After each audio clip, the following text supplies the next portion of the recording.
Welcome! In today's video, I'm going to take this old headboard found on the side of the road, these boards that I purchased from Lowe's, and turn it into a bench. So, I'm going to go get changed into my work clothes and get started. The first step is to take the footboard and cut it in half. This will be the sides of the bench.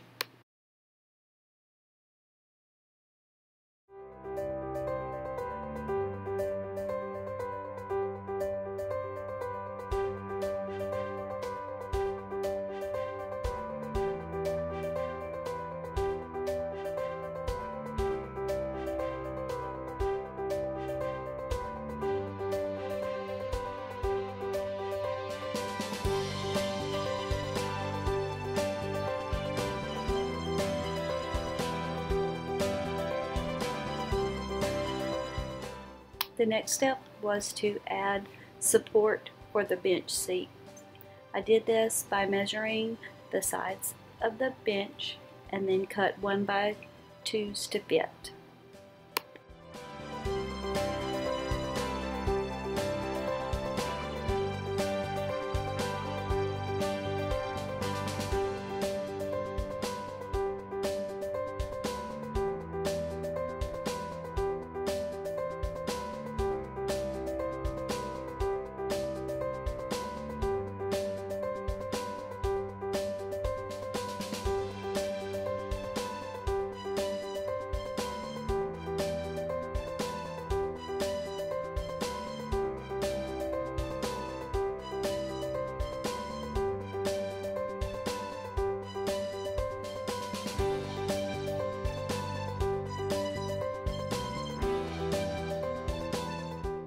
I repeated the process for the back so that I could attach the armrests to the back of the bench.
Once the sides were attached to the back, I measured and cut the boards for the seat.